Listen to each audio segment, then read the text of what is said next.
Ladies and gentlemen, I ask you, can you feel it? We're only a couple of days away from Christmas and the release of the Peppermint Gauntlet. Now last time we added a ton of new stuff, and today we're adding a ton more stuff. So if we're gonna make it in time for Christmas, we're gonna have to get started on this episode of the Let's Stuff Holiday Special pronto. So, let's get to it.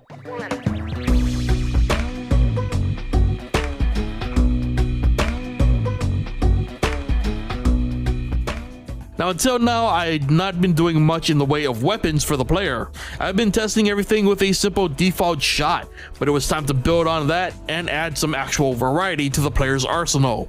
The quote-unquote weapons aren't so much weapons as they are power-ups that amplify the player's gauntlet, and the power-ups are as follows: double shot, triple shot, rapid shot, piercing shot, and the big one. Now, relying on the good old switch function, depending on the power-up used, it would provide different parameters to the player's projectile, telling it how to behave. So for example, if a shot is piercing, the code will tell the projectile to behave like a piercing shot. This was done for each power-up, including the big one, which is a slow-moving projectile that when it hits something spawns even more projectiles. Now admittedly, I wanted to do more with the power-up system and make it more diverse, but I just didn't have the time. Now moving on, I wanted to add some visual aid to help the player keep track of their current power-up.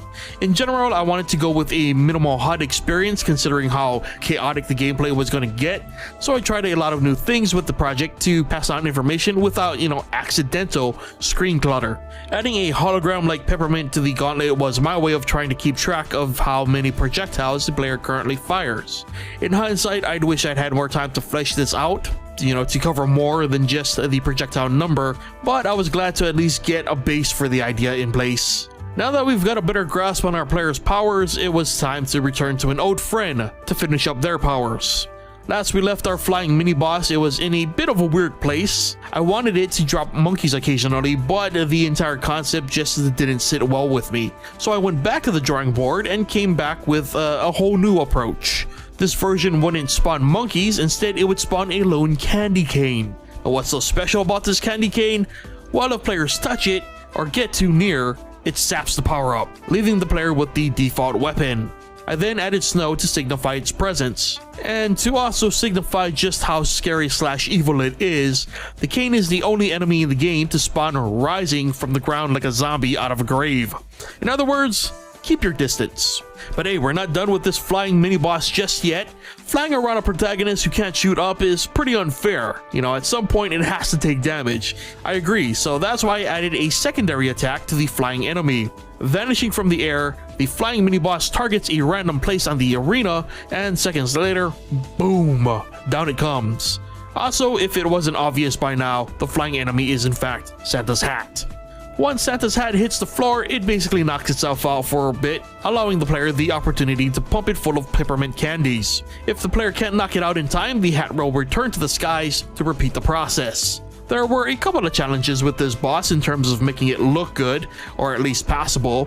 Everything the boss does is sequenced, and nothing is ever drawn/created outside of the object, which I was actually pretty proud of. However, the transitions between flying and attacking were too hard to set up. So in order to keep things moving, I just embraced the idea that the hat teleported. So when the hat transitions between flying and attacking, they're accompanied by puffs of smoke to suggest, they're literally poofing and teleporting elsewhere. Just a little fun fact. So now that we've finally got our third and final mini-boss done with, it was time to start making this an actual game with some sense of progress. Now, truth be told, I'm not very good at math, which makes the idea of progression kind of scary as both a creator and player. As much as I'd like to admit here that I carefully mapped my way to the perfect balance of progression, the reality is I just went with the heart. Now, numbers aside, the way that the progression works in this game is to ease the player into the chaos. The player's kills are recorded, and after hitting certain milestones, more and more gets added to the arena. For example, at the start, only teddy bears will spawn.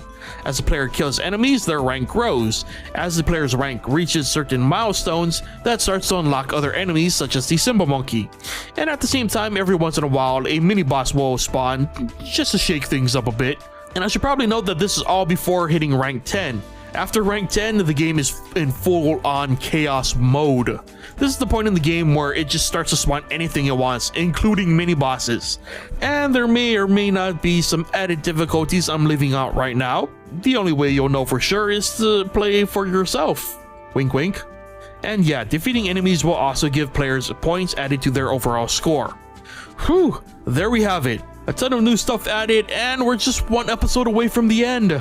So make sure to be here on Christmas Day, where I will be releasing the final episode of the 2017 Let's Dev Holiday Special and the Peppermint Gauntlet game itself. So if you liked this video or you enjoy Let's Dev in general, be sure to hit that like button. If you're not already subscribed to the channel, be sure to hit the subscribe button. And as always, leave your thoughts on the project in the comment section below. Always love to hear from you guys. Thank you so much for watching, and I'll see you guys next time.